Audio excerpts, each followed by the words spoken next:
తన వంతు బాధ్యతగా ఒక మంచి సినిమా చేయాలి చిత్రరంగంలో అని తనే స్వీయ దర్శకత్వంలో ఒక కాన్సెప్ట్ అనుకొని నాకు ఫోన్ చేశారు. నేను ఆయన దగ్గరికి వెళ్ళినప్పుడు ఆయన ఒక 1 లైన్లో కథ చెప్తాను అని అన్నారు.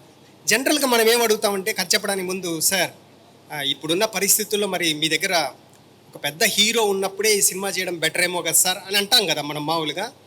ఆయనే ఆ మాట కూడా అనేసారు, ఈ సినిమాకి 5 హీరోలు అన్నాడు. అనగా నేను థ్రిల్ అయిపోయాను. 5 హీరోల, వెరీ గుడ్, మంచి విషయం. ఎవరండి అంటే పంచభూతాలు అన్నాడు. వీళ్ళు యూనివర్సల్ హీరోలు, యావత్ ప్రపంచానికి వీలే కదా హీరోలు. ఈ పంచభూతాలు తలుచుకుంటే ప్రపంచం ఎంత ఉన్నతంగా, ఉత్సాహంగా, అద్భుతంగా ఉంటుందో, ఆ పంచభూతాలతో ఎవరైనా పెట్టుకుంటే ప్రపంచం ఏ పరిస్థితికి వెళ్తుంది. ఇది ఆయన కాన్సెప్ట్గా చెప్పిన పాయింట్. అది చెప్పిన వెంటనే నేను చాలా థ్రిల్ అయ్యాను. ఆ తర్వాత ఆయన కొన్ని డీటెయిల్స్ ఇచ్చారు. ఇచ్చిన తర్వాత నాకు అర్థమైంది ఏంటంటే ఈయన విజను ఈయన డైరెక్ట్ చేయడమే కరెక్ట్ అని నాకు అనిపించింది. ఆయన కూడా అదే మాట చెప్పారు. ఆయన గతంలో ఒక సినిమా నిర్మించున్నారు. ఈ సినిమా ఆయన నిర్మాతగా, దర్శకులుగా నేను రచన చేస్తున్నా. ఈ సినిమాలో టెక్నీషియన్స్ కూడా పెద్ద పెద్ద వాళ్ళే ఉన్నారు. మిగిలిన పాత్రలు, పాత్రధారులు, టెక్నీషియన్ల details next month June 5th or June 2nd వీక్లో చెప్పాలనుకుంటున్నాం. సార్ ఈయన ఈ సినిమాకి ఆల్మోస్ట్ కో ప్రొడ్యూసర్గా నిర్వహిస్తున్నారు.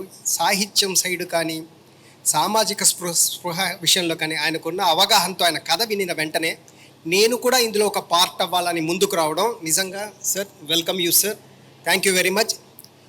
ఇది ప్రారంభం మాత్రమే. ఈ చిత్రాన్ని మేము వచ్చే సంవత్సరం ఏప్రిల్ వేసవికి ఒక బ్లాక్ బస్టర్, ఒక అద్భుతమైన IPL మ్యాచ్లా ఇవ్వాలనుకుంటున్నాం. So I wish you very all the best Ravi sir, and welcome for a beautiful దర్శకుడిగా మీరు మొదటి అడుగు వేస్తున్నందుకు, మీ వెనక మేము ఉండే అదృష్టం కలిగినందుకు థ్యాంక్ యూ వెరీ మచ్. నాకు ఒక ఆలోచన వచ్చింది. అది ఎంత గొప్పదో, ఎంత మంచిదో క్వాలిఫై చేయాలంటే ఒక సీనియర్ మోస్ట్ రైటర్ ఉండాలి అని. ఇంకెవరు వేరే వాళ్ళు ఎందుకు, మా మిత్రులే ఉన్నారు కదా, ఆయనతో డిస్కస్ చేద్దాం. మన ఆలోచన ఏదన్నా క్రేజీ ఐడియానా, real useful for a film కాదా అనేది ఆయనతో డిస్కస్ చేశాను. చేసిన వెంటనే ఆయన ఎగిరి గంతేసినంత పని చేశారు. సో చాలా మంచి ఐడియా, చాలా బాగుంది, డైరెక్షన్ మీరే చేయాలన్నారు. నాకు అవగాహన లేదు, సినిమా అంటే ఏదో నిర్మించాం కానీ అన్నారు. కాదు, కాన్సెప్ట్ మీది కాబట్టి ఆ విజన్తో మీరు డైరెక్ట్ చేయగలరు, నేను ఉంటాను కదా అన్నారు. సో ఒక రకంగా చెప్పాలంటే మా ఇద్దరు కాంబినేషన్లో వచ్చేటువంటి ఈ సినిమా నెక్స్ట్ ఇయర్ ఒక సినిమా ఇండస్ట్రీలో ఒక అద్భుతంగా ఉండాలని చెప్పి మేము అందరం ఆశిస్తున్నాం. సో అలా జరిగి తీరుతుందని చెప్పి కోరుకుంటూ,